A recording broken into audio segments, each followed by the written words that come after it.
تبارك وتعالى في القرآن المجيد. أعوذ بالله من الشيطان الرجيم. بسم الله الرحمن الرحيم. شهر رمضان الذي أنزل فيه القرآن هدى للناس وبينات من الهدى والفرقان. فمن شهد منكم الشهر فليصم، ومن كان مريضا أو على سفر فعدة من أيام أخر. يريد الله بكم اليسر ولا يريد بكم العسر ولتكملوا العدة ولتكبروا الله على ما هداكم وَلَعَلَّكُمْ تَشْكُرُونَ. آمنت بالله صدق الله العظيم وصدق رسوله النبي الأمي الكريم، ونحن على ذلك من الشاهدين والشاكرين، والحمد لله رب العالمين. قال الله تبارك وتعالى في شان حبيبه مخبرا وآمرا: إن الله وملائكته يصلون على النبي يا أيها الذين آمنوا صلوا عليه وسلموا تسليما. اللهم صل على سيدنا وعلى آل سيدنا مولانا محمد وبارك وسلم.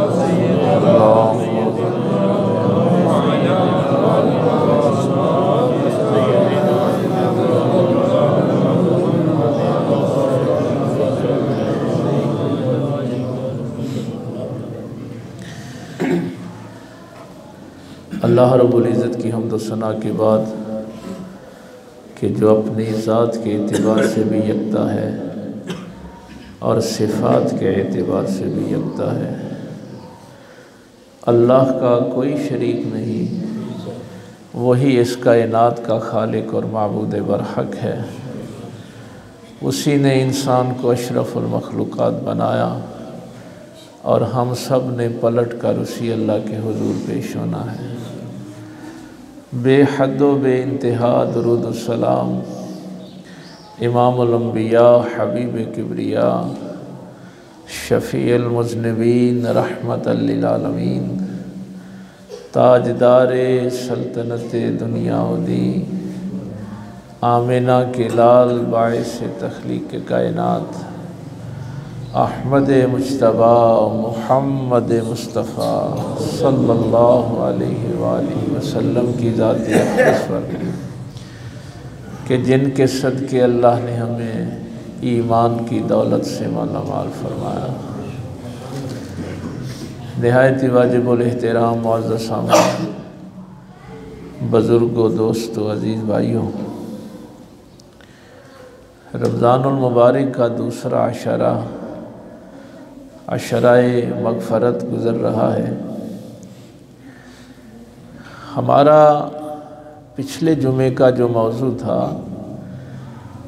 کہ انسان اس روزے کی مشقت سے، مشق سے، عالم ناسوت سے عالم ملکوت کی جانب ایک سفر کرتا ہے، مادی دنیا سے روحانی دنیا کی طرف جاتا ہے۔ تو یہ جو روح کی طرف ایک سفر ہے، یہ انسان کو طاقتور بناتا ہے۔ یہ ذہن میں رکھنا کہ انسان کی جو اصل طاقت ہے یہ اس کا مادی وجود نہیں ہے، انسان کی اصل طاقت اس کا روحانی وجود ہے۔ تو انسان اگر اپنا سفر مادے سے روح کی طرف کر لیتا ہے تو وہ طاقتور انسان ہوتا ہے۔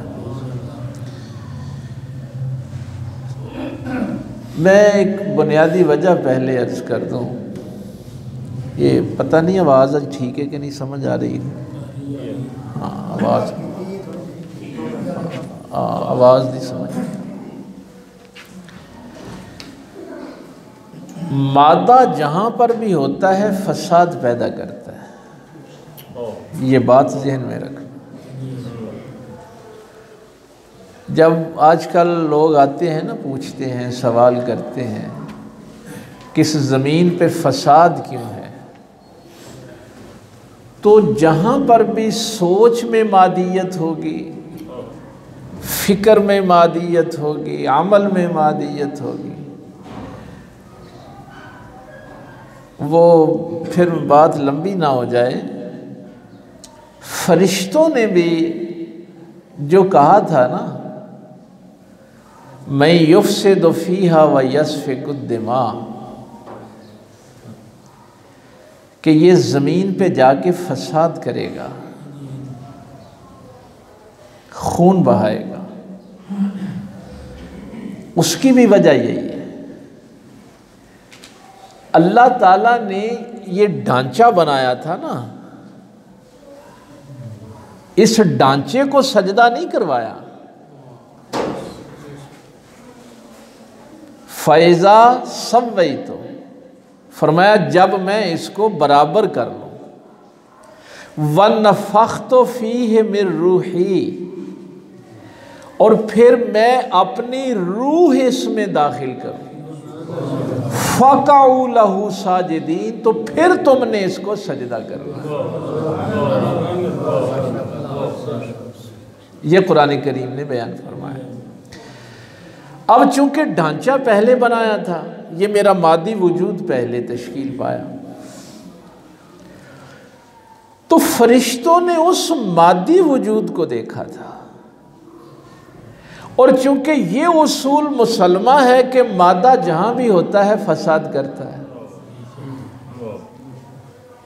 اب کہیں گے کہ فرشتوں نے ایسے ہی بات کر دی کہ یا اللہ ایک طرف تو فرما رہا ہے کہ میں زمین پہ خلیفہ بنانے لگا ہوں، اب خلافت کے لیے تو نے مادے کا انتخاب کر لیا، تو مادے کی تو خصوصیت ہی یہی ہے کہ اس سے فساد پیدا ہوتا ہے، خرابی پیدا ہوتی ہے۔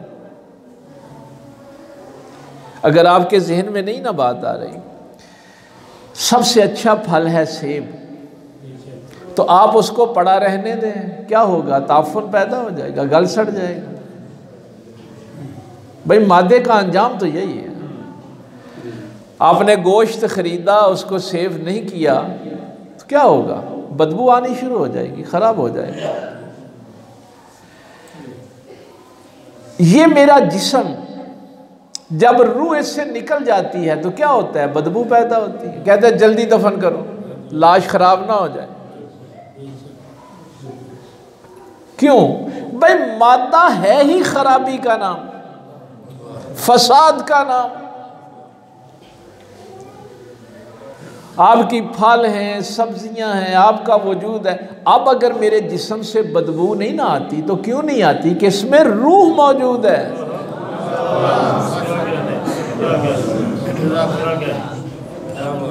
تو طاقت میرے اس مادی وجود کی نہیں ہے، میری روح کی ہے۔ بھئی مادی وجود تو مرنے کے بعد بھی ہے نا، لیکن یہ ہل نہیں سکتا، دیکھ نہیں سکتا، کام نہیں کر سکتا۔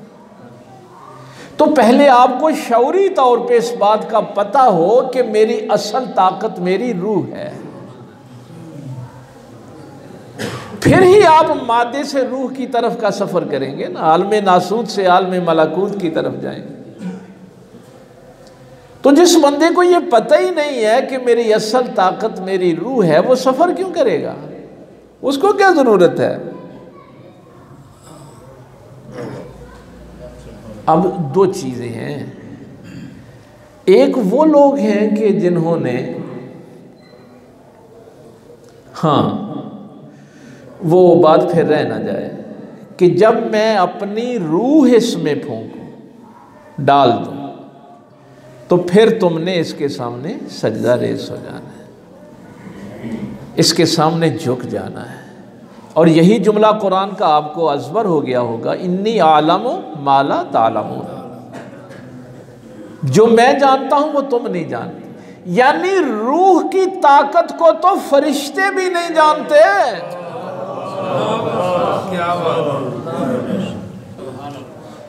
یہ جو میں اس میں روح پھونک رہا ہوں نا، اپنی روح ڈال رہا ہوں، تمہیں اس کی طاقت کا اندازہ نہیں ہے۔ تو جب آپ کے اندر روحانی طاقت آ جاتی ہے تو وہی انسان کی اصل طاقت ہے، پھر وہ مسجود ملائک ہے۔ اب کچھ لوگ وہ ہیں کہ جو اس طاقت کی شروع سے ہی حفاظت کرتے ہیں کہ میری اصل طاقت محفوظ رہے۔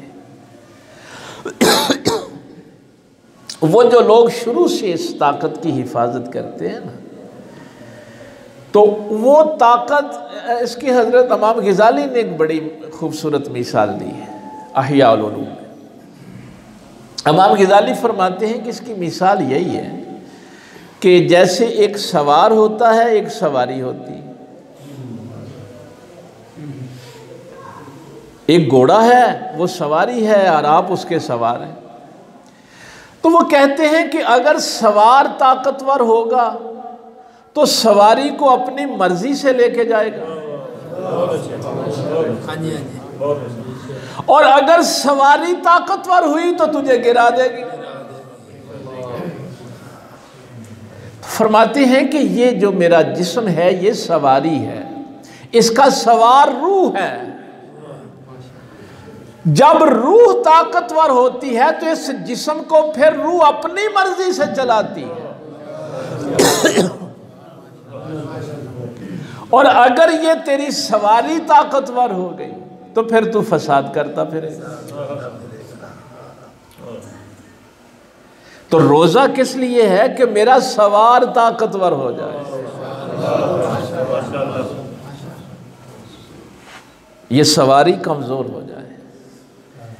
تو جو شروع سے ہی اس سوار کی طاقت کو قائم رکھتے ہیں، ان کے پھر بدن بھی بدبودار نہیں ہوتے، ان کا مادی جسم بھی فساد پیدا نہیں کرتا، ان کا مادی وجود بھی خرابی پیدا نہیں کرتا۔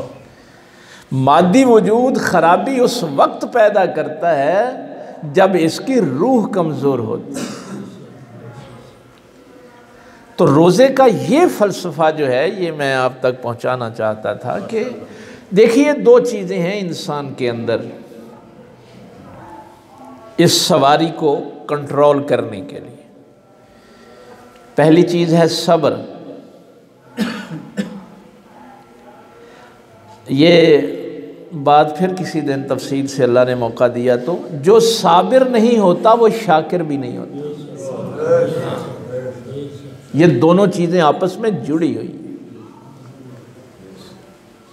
جو صابر ہوتا ہے نا، صبر کرنے والا ہوتا ہے، وہی شکر کرنے والا بھی ہوتا ہے۔ اور صبر کا آپ کو پتہ ہے نا، کم از کم اجر جنت ہے، یہ چھوٹے سے چھوٹا اجر۔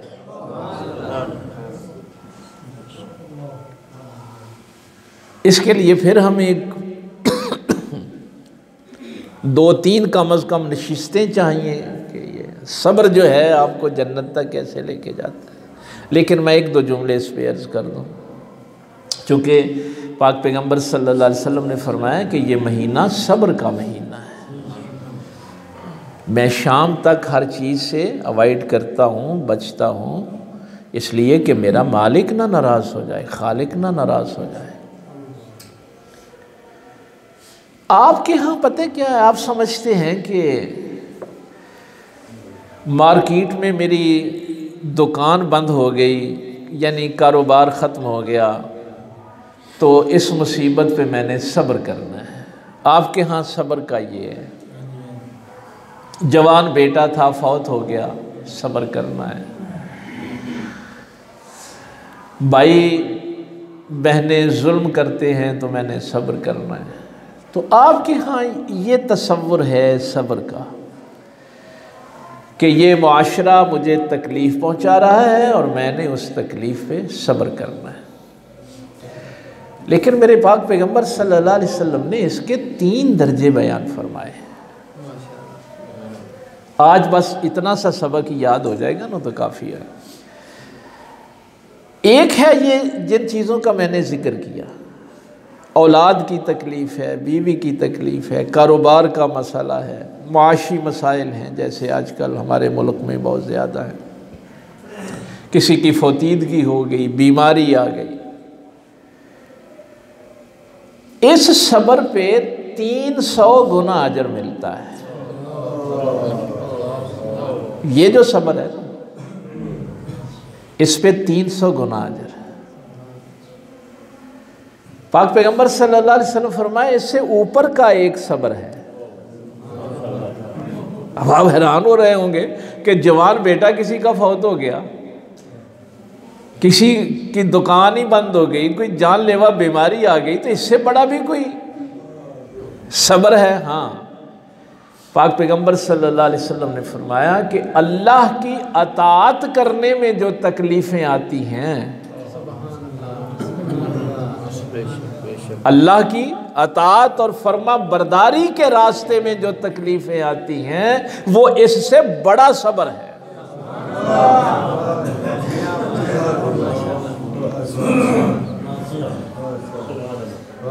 حضرت بلال کا صبر کوئی کوڑے کھانے پہ تھا؟ آگ پہ تپتی ہوئی ریت پہ لیٹنے پہ صبر تھا؟ اللہ کی اطاعت کے راستے میں رکاوٹوں پہ صبر کرنا تھا۔ ہم تو ذرا سا کیا دیتے ہیں نا کہ یار سردی ہے تو وضو کیسے کریں گے، ہیں پانی بڑا ٹھنڈا ہے۔ اگر آپ نماز کے لیے ٹھنڈے پانی سے بھی وضو کرتے ہیں تو وہ صبر بھی اللہ کی بارگاہ میں بڑا عزت ہے۔ رات کے اندھیرے میں آپ مسجد میں آتے ہیں تو وہ صبر بھی اللہ کو بڑا عزیز ہے۔ تو ایک تو وہ صبر تھا جس کا میں نے پہلے، یہ میں بہت مختصر آپ کے سامنے بات کر رہا ہوں۔ دوسرا صبر اللہ کی اطاعت اور فرما برداری، اس کے راستے میں جو رکاوٹیں آتی ہیں۔ بس جی میں جمعہ پڑھنا ہونی لگا سا تے پراؤنا آ گیا، ہیں فلانے تھا جانا پہ گیا، بارش ہو گئی، یہ ہوتی ہے نا، دکان تے گاہک آ گئے اس ویلے، تو یہ ساری رکاوٹیں چھوڑ کر اللہ کی اطاعت کی طرف آنا۔ نیند کا بڑا غلبہ تھا، اس پہ 600 گنا اجر۔ بیٹے کی موت پہ تو نے جو صبر کیا تھا وہ 300 گنا تھا، اور اس کی اطاعت کے راستے میں جو رکاوٹیں آئیں ان پہ جو تو نے صبر کیا وہ 600 گنا ہے۔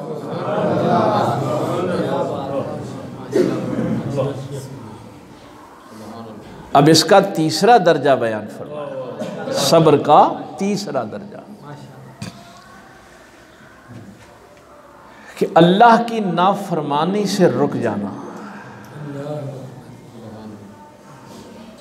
اللہ کی نافرمانی، ایک تو ہے اطاعت کے راستے میں رکاوٹ ہے، ایک ہے کہ اس کی نافرمانی کے لیے سارا ماحول موجود ہے۔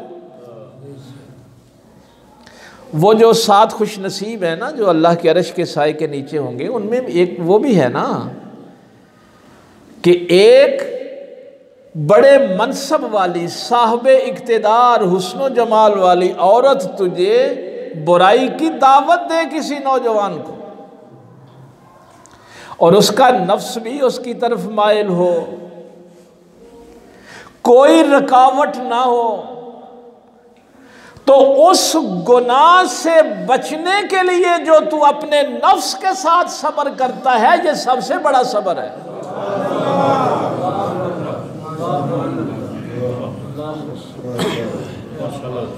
تو گناہ کر سکتا تھا، ماحول بھی موجود تھا،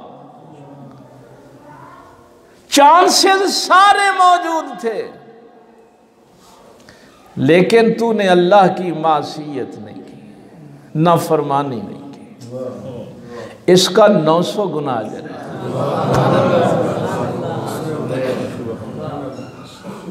کیا کروں جی، وہ بھائی نے شادی پہ بلایا تھا، نہ جاتے تو پھر مہندی پہ وہاں شراب بھی تھی، کنجر خانہ بھی تھا۔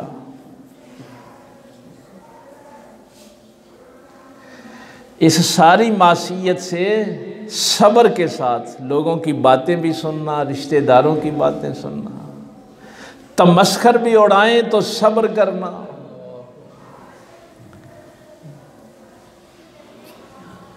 اچھا، ایک بڑی عجیب بات میں آپ کو بتاؤں، یہ مفسرین نے لکھا ہے کہ جب اللہ فرماتے ہیں نا ان اللہ مع الصابرین،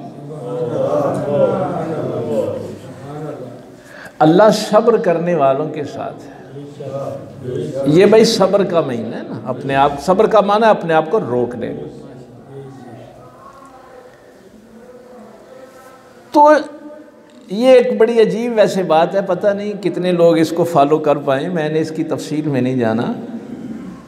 وہ کہتا ہے کہ میں صبر کرنے والوں کے ساتھ ہوں، اللہ ان اللہ مع الصابرین، اللہ صبر کرنے والوں کے ساتھ۔ تو بجائے اس کے کہ وہ صبر کرنے والے کے ساتھ رہے، وہ مصیبت کو دور کیوں نہیں کر دیتا؟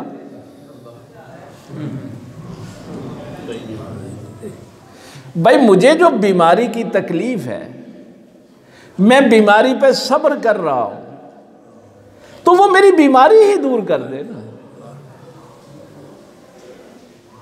بیماری تو دور نہیں کرتا، کہتا ہے میں تیرے ساتھ ہوں۔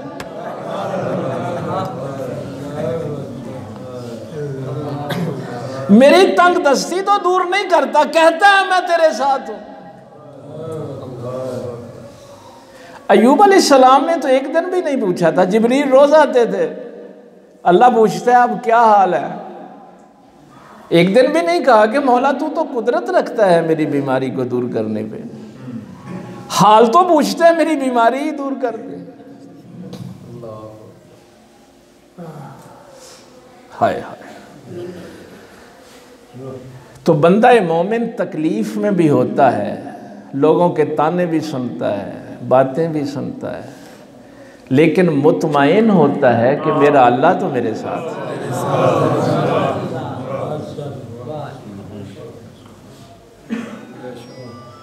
اب یہ ہے وہ اجر جہاں میں آپ کو لے کے آنا چاہتا تھا کہ میرے پاک پیغمبر صلی اللہ علیہ وسلم، جب میں کبھی یہ روایت دیکھتا ہوں تو ان لوگوں کو کیا پتا کہ ان اللہ مع الصابرین کیا ہے۔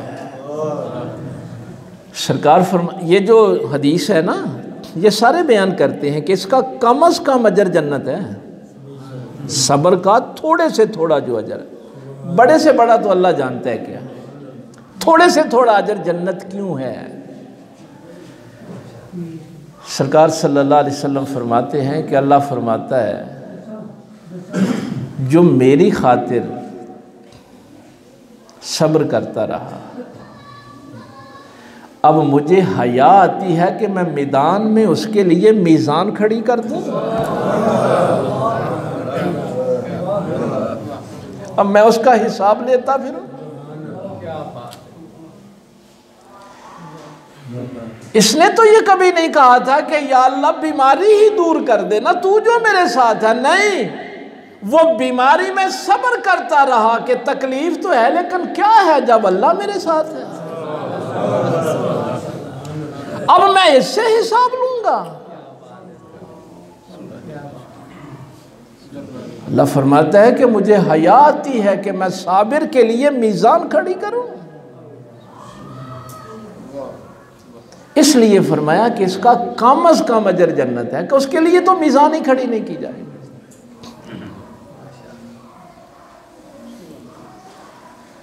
لیکن تکلیف اس بات کی ہے کہ مجھے ہر مادی کام کو سیکھنے کے لیے میرے پاس وقت بھی ہے،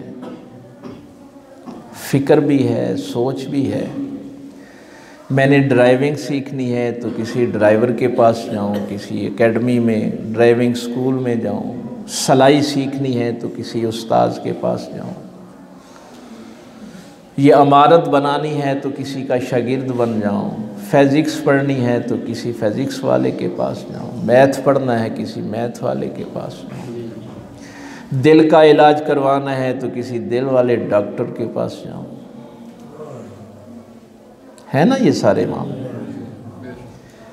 لیکن کبھی سوچا نہیں آپ نے کہ یہ ساری چیزیں میری زندگی کے لیے ہیں، مکان میری زندگی کے لیے، اگر زندگی نہیں ہے تو مجھے مکان کی کیا ضرورت ہے، مجھے گاڑی کی کیا ضرورت ہے، مجھے خوراک کی کیا ضرورت ہے؟ کیا میں یہ زندگی گزارنا بھی کسی کے پاس سیکھنے کے لیے جاتا ہوں؟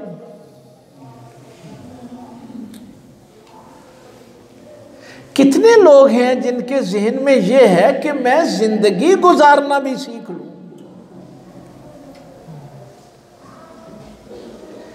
لوگ آتے ہیں، سرکار شادی کی تھی بچے کی، گھر میں بڑی پریشانی ہے، بہو کہنا نہیں مانتی، بیٹا بھی سرکش ہو گیا۔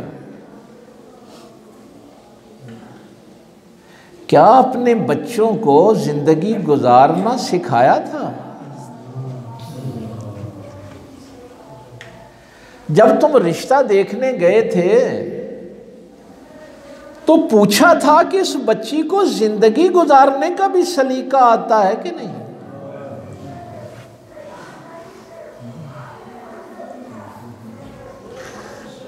کتنے لوگ ہیں، میں نے تو کئی دفعہ یہاں یہ بات کی ہے کہ ان بدبخت عورتوں کو ساتھ نہ لے کے جایا کریں جو جا کے بچیوں کا دل دکھاتی ہیں کہ تیرا قد اتنا ہے، تیرے دانت ایسے ہیں، تیرا ماتھا ایسا ہے۔ اللہ کی بنائی ہوئی چیزوں پہ تنقید، اور اس کو پھر وہ سمجھتی ہیں کہ اسی بڑیاں شعار چلا کہاں رشتہ ویکھن گئیاں۔ نہ نہ نہ، کبھی ذہن میں بھی آیا ہے کہ زندگی گزارنے کا بھی سلیقہ آتا ہے کہ نہیں؟ یہاں ماشاءاللہ جمعہ پڑھنے کے لیے دور دراز سے تشریف لاتے ہیں، یہاں آپ کی مسجد میں موجود ہیں، میں دیکھ رہا ہوں ان چہروں کو۔ بچے کہتے تھے کہ جھوٹ نہ بولیں تو لوگ مال نہیں خریدتے، زندگی گزارنے کا سلیقہ سیکھنے کے لیے یہاں آئے۔ میں نے کہا بیٹا یہ نیت کر کے، ارادہ کر کے جانا کہ ہم نے سچ کے ساتھ سودا بیچنا ہے۔ کہنے لگے جی لوگ خریدتے نہیں ہیں۔ میں نے کہا ذہن میں یہ بھی نیت کر کے جانا کہ کوئی نہیں خریدے گا تو میں سودا واپس لے آؤں گا۔ اور اللہ نے ان کی سچائی کے راستے کھول دیے۔ انہوں نے کہا جب مال کا عیب بتانا شروع کیا تو لوگوں نے وہ جو نقص والا مال ہوتا تھا اس کے بھی اصل قیمت دینی شروع کر دی۔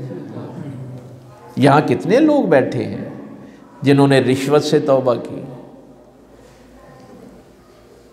زندگی گزارنا یہ بھی کبھی سیکھنا ہے یا نہیں سیکھنا؟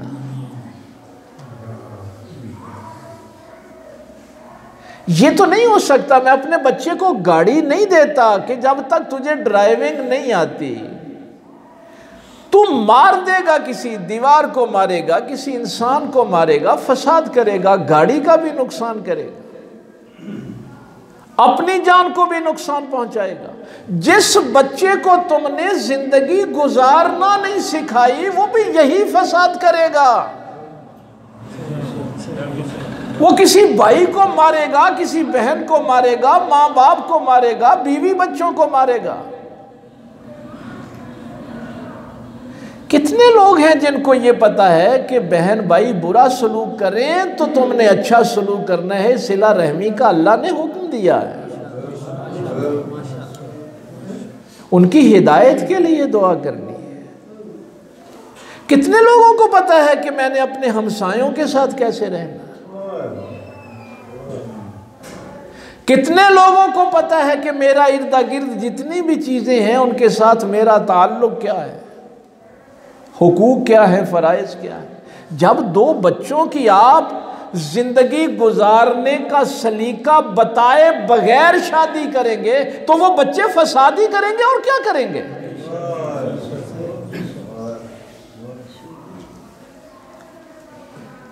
لیکن پہلے یہ تو سوچ ہو کہ میں زندگی، دیکھیے میں اس کی بچوں کو مثال بھی دیا کرتا ہوں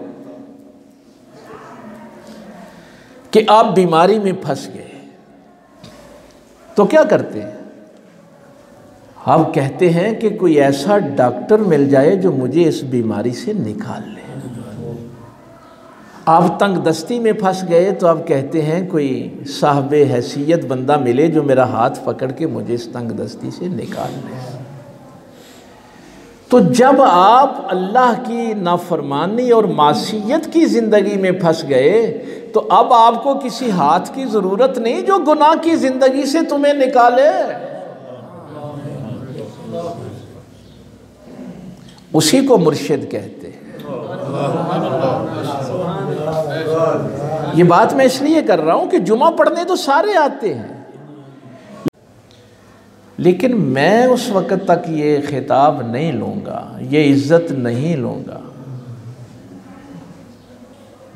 جب تک اس شخص کو عزت نہیں دی جاتی جس نے مجھے اقبال بنایا ہے۔ یہ نہیں کہا کہ میں نے ایم اے کیا ہے، پی ایچ ڈی کی ہے، بڑی تعلیم حاصل کی۔ انہوں نے کہا کہ ہم تو یہ اعزاز کسی کتاب پہ، کوئی کتاب لکھتا ہے یا کوئی علمی کام کرتا ہے تو اس پہ دیتے ہیں۔ تو تمہارے استاد محترم مولوی میر حسن صاحب رحمۃ اللہ تعالی علیہ، ان کے لیے خطاب کہہ رہے ہو کہ پہلے ان کی کوئی عزت افزائی کرو، تو ان کی کوئی تصنیف، کوئی کتاب انہوں نے لکھی ہو جس پہ ہم اس کا اعلان کریں، تو وہ جملہ ہلا دیتا ہے۔ علامہ اقبال نے فرمایا تھا کہ اس کی سب سے بڑی تصنیف، اس کی سب سے بڑی کتاب میں تمہارے سامنے کھڑا ہوں۔ نعرہ تکبیر، اللہ اکبر، یا رسول اللہ، یا علی، جس نے ایک گدھے کو انسان بنایا ہے۔ جب تک کوئی آپ کو زندگی گزارنے کا سلیقہ نہیں سکھاتا اس وقت تب گدھوں والی زندگی ہے۔ کیا علامہ اقبال ساری زندگی ایک استاد سے ہی پڑھے تھے، پرائمری سے لے کے پی ایچ ڈی تک؟ اصل استاذ وہ ہے جو زندگی گزارنے کا سلیقہ سکھاتا ہے۔ ہم دیکھیں نا یہاں کئی دفعہ گفتگو کا کیا کہتے ہیں کہ اس معاملے میں ہمارے حضرت صاحب نے یہ فرمایا، اس معاملے میں یہ فرمایا۔ تو یہ نہیں ہوتا کہ آپ کو بیماری سے نکالنے کے لیے تو کسی ہاتھ کی ضرورت ہو، تنگ دستی سے نکالنے کے لیے کسی ہاتھ کی ضرورت ہو، اور اس بری زندگی سے نکالنے کے لیے بھی تو کسی ہاتھ کی ضرورت ہوتی ہے۔ تو صبر جو ہے، یہ ماہ مبارک صبر کا مہینہ ہے۔ یہ جو ہم پچھلے 2 جمعوں سے عرض کر رہے ہیں کہ آپ نے اپنے، یہ چونکہ ہمارے سلسلہ عالیہ چشتیہ کا ایک اعزاز ہے کہ اللہ تک، یہ خواجہ نظام الدین اولیاء کا جملہ ہے، یہ میرا جملہ نہیں ہے، خواجہ نظام الدین اولیاء محبوب الہی فرمایا کرتے تھے کہ اللہ تک پہنچنے کے بہت سے راستے ہیں. آپ نماز پڑھتے ہیں، روزے رکھتے ہیں، تسبیحات کرتے ہیں، بڑے یعنی عبادات کے طریقے ہیں، معاملات کے، اخلاقیات کے، لیکن سب سے بہتر اور جلدی پہنچنے والا طریقہ مخلوق خدا کی خدمت ہے. علامہ اقبال مولوی میر حسن سے اتنے متاثر کیوں تھے؟ میں صرف ایک بات آپ کو عرض کروں. مولوی میر حسن صاحب کو جب مہینے کے بعد تنخواہ ملتی تھی، یہ بڑی عجیب بات آپ کو سنانے لگا ہوں تاریخ سے، تو پورا مہینہ وہ دکانوں سے ادھار سودا لیا کرتے تھے. تو تنخواہ ملتی تو پہلے نا وہ دکانوں پہ جاتے اور سب کا، دودھ والے کا، کریانے والے کا، سب کے ادھار دیتے. پھر یہ جو سیالکوٹ والا قلعہ ہے نا، اس کی سیڑھی پہ آ کے وہ بیٹھ جاتے تھے اور لوگوں کو پتہ ہوتا تھا، وہ دن مقرر ہوتا تھا تو ضرورت مند لوگ آ جاتے تو باقی ساری تنخواہ ان میں تقسیم فرما دیتے. علامہ اقبال ان سے جو متاثر ہوئے تھے اور پھر ہاتھ جھاڑ کے اٹھتے تھے اور ایک جملہ بڑا کمال کا کہتے تھے. مولوی میر حسن صاحب رحمۃ اللہ تعالی علیہ جب وہ ہاتھ جھاڑ کے اٹھتے تو کہتے، نہ کول کوئی پیسے ہے نے نہ زکوٰۃ فرض ہوئے گی.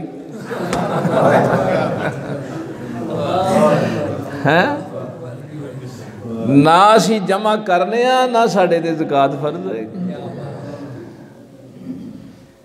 اس لیے پہلے تو خود سوچیں کہ ہمیں یہ کوئی ضروری نہیں ہے کہ میں 50 60 70 سال کا ہو گیا ہوں تو میں اب سیکھتے ہوئے نہیں، زندگی سیکھیں. پہلے دین میں نے آپ کو کئی دفعہ کہا ہے کہ صرف 2 چیزوں کا نام ہے، عبادت اللہ کی کرنی ہے اور زندگی عدل سے گزارنی ہے. میرے ارد گرد وہ جاندار چیزیں ہیں یا بے جان چیزیں ہیں، یہ جملہ اچھی طرح سننا ہے. میرے ارد گرد جاندار چیزیں ہیں یا بے جان چیزیں ہیں، ان سب چیزوں کے ساتھ میں نے عدل سے رہنا ہے. تو دین نام ہے تسلیم کا، اطاعت کا. اس اطاعت کو میں نے کرنا کیسے ہے، اس کو شریعت کہتے ہیں. میرا دعویٰ ہے نا کہ میں اللہ کی اطاعت کروں گا، اس کے رسول کی اطاعت کروں گا، میں نے ان کی حاکمیت کو تسلیم کر لیا ہے. تو دین نام ہے تسلیم کا کہ میں اطاعت کروں گا اللہ رسول کی. کروں گا کس طریقے سے، اس کا نام شریعت ہے. تو یہ ایک علیحدہ موضوع ہے، لیکن آپ کے ذہن میں یہ ہونا چاہیے کہ وہ طریقے مجھے پتہ ہونا چاہیے کہ میں نے اپنے ہمسایوں کے ساتھ کیسے رہنا ہے، بیوی بچوں کے ساتھ کیسے رہنا ہے، بہن بھائیوں کے ساتھ کیسے رہنا ہے، ایک مستری مزدور کا تعلق کیا ہے، استاد اور شاگرد کا تعلق کیا ہے. یہ کوئی زندگی مذاق نہیں ہے، یہ سیکھنی پڑتی ہے. اور میں نے آپ کو بتایا نا کہ یہاں کتنے لوگ ہیں جن کی زندگی میں انقلاب آیا، تبدیلی آئی، طلب لے کے آئے تھے اور اللہ تعالیٰ نے ان کے لیے راستے کھول دیے. تو ایک تو یہ آج جو ہم نے عرض کی کہ آپ کی اصل طاقت کیا ہے، آپ کی روح ہے، وہ سوار ہے، اس کو طاقتور بنانا ہے. اور صبر کے بھی 3 درجے میں نے عرض کر دیے. زندگی گزارنے کا اپنے بچوں کے لیے بھی سوچیں کہ ہماری بچیوں کو زندگی کا سلیقہ آئے، ہمارے بچوں کو یہ نہیں ہے کہ اچھا وہ آپ ہی گزار لیں گے. ایسے تو نہیں ہوتا. کیا عمارت آپ ہی بن جائے گی، ڈرائیونگ آپ ہی آ جائے گی، ڈاکٹری بھائی ایسے نہیں ہوتا. سیکھنا پڑتا، یہ تدریجن ہوتا ہے، اینٹ پہ اینٹ رکھنی پڑتی ہے، تدریجن یہ کام ہوتا ہے. جہد مسلسل ہے، کوشش کرنی پڑتی ہے. اس لیے اللہ فرماتا ہے کہ هَلْ يَسْتَوِي الَّذِينَ يَعْلَمُونَ وَالَّذِينَ لَا يَعْلَمُونَ. جو علم سیکھنے گئے اور جو نہیں سیکھنے گئے میں دونوں کو برابر کر دوں گا. یہ تم نے کیسے سوچ لیا کہ ایک وہ تھے جو زندگی کا سلیقہ سیکھنے نبی پاک صلی اللہ علیہ وسلم کے پاس گئے، اور ایک وہ تھے جو نہیں گئے، تو کیا ہم دونوں کو برابر کر دیں گے؟ ایسے نہیں ہوتا۔ تو جو سب سے اہم چیز تھی زندگی، جس کے لیے سب کچھ تھا، باقی سب کچھ سیکھ لیا اور زندگی گزارنا سیکھا ہی نا۔ یہ کیا، انسان کو اپنے نفع نقصان کا علم ہونا چاہیے۔ تو یہ قرآن کریم اسی لیے ہے کہ ھدی للناس، رمضان میں ہم نے قرآن نازل کیا تاکہ ہدایت کے راستے کا آپ کو علم ہو جائے۔ باقی ٹائم چونکہ ختم ہو گیا ہے، 20